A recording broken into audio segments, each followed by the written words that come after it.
So as you know, since last night, we honored one of our progressive champions, that every year we honor two progressive champions, and those are people who have devoted their lives to using the law to improve the lives of all people. And so today at this lunch, we will honor our second 2014 progressive champion, Rick Palmore. Rick has been Executive Vice President, General Counsel, and Chief Compliance and Risk Management Officer of General Mills since 2008. He earned his bachelor's degree at Yale before studying law at the University of Chicago. As a prosecutor in private practice and for one of our country's biggest household name companies, Rick has traveled to the very top of the profession. But more impressive even than that is his tireless, effective efforts to pave the way for others. He authored a call to action in 2004, urging the general counsels of corporations in America to demand diversity from their law firms and to partner with law firm leaders to drive diversity efforts. Today, he is chair of the Leadership Council on Legal Diversity, an organization of more than 200 corporate chief legal officers and law firm managing partners who have dedicated themselves to creating a truly diverse U.S. legal profession. And as progressives, I think we all truly value and understand the importance of diversity, particularly in our profession. We share Rick's vision and values, and Rick's dedication to making the legal profession more reflective of America makes him a true progressive champion. So please join me in congratulating and welcoming Rick Palmore.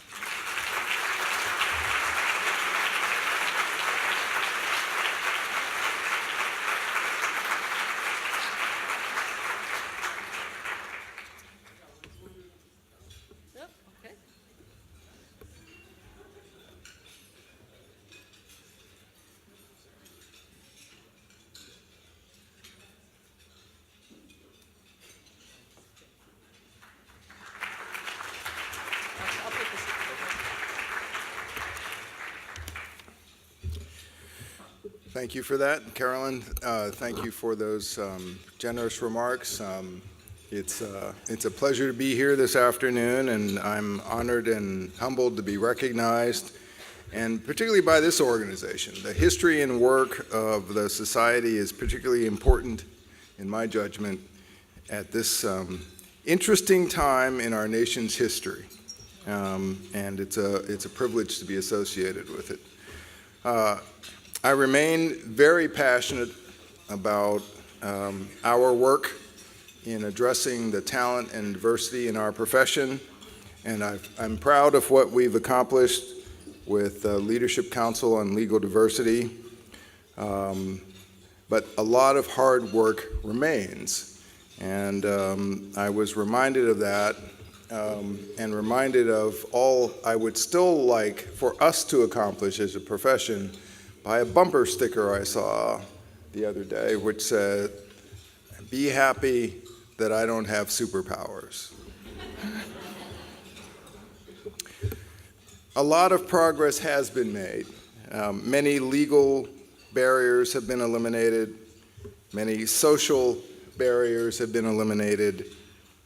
Many intentional and conscious barriers have been eliminated, but not all.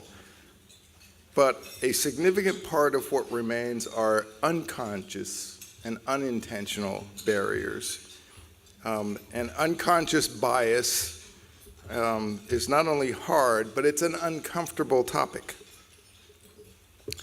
And as I was thinking about this, I was reminded of one of my former partners in private practice, and this was someone I went to college with, and even dating back to college, we would have interesting discussions on a wide range of social issues, and then we found ourselves in the same law firm, and we started having those kinds of discussions again. And on one of those occasions, after I'd been a partner at the firm for a number of years, I suggested something to him which he vigorously disagreed with. And what I said was that for many of the people in the firm, the first thing that popped into their minds probably subconsciously, when they would see me coming down the hall was black man.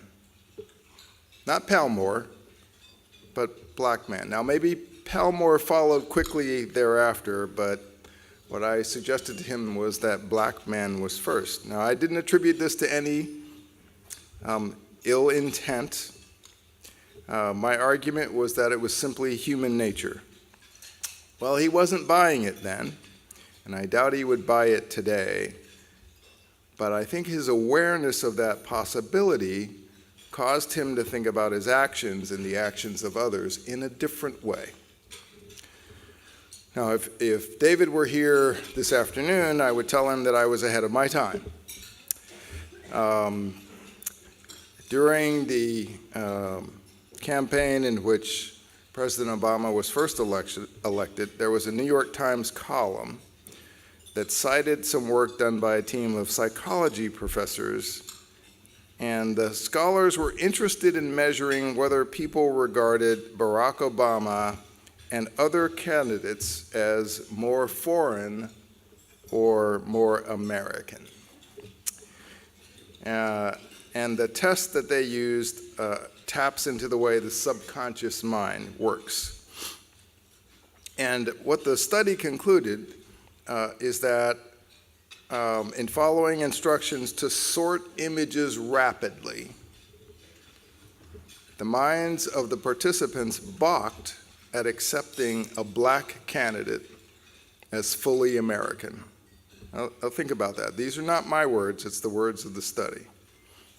And by the way, the testing also showed that such discrimination, if you will, is not only racial, there was also unconscious bias against women and against the elderly.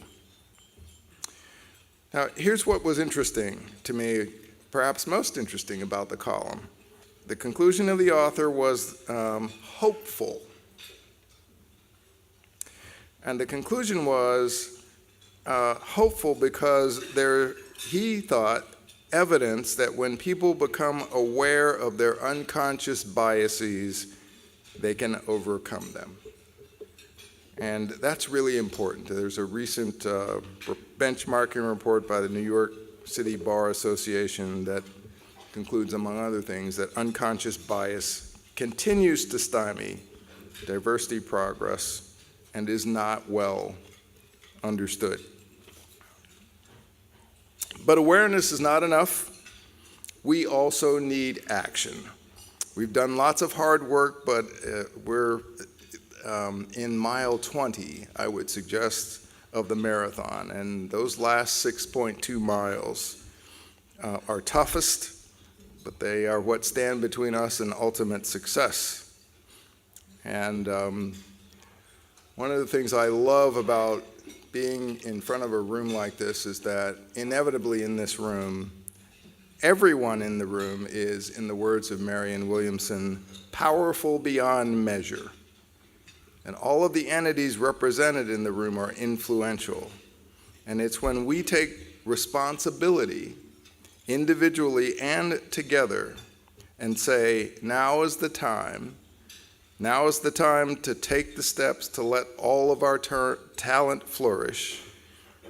Then and only then will we give proper homage to our proud profession and not coincidentally also serve our self-interests.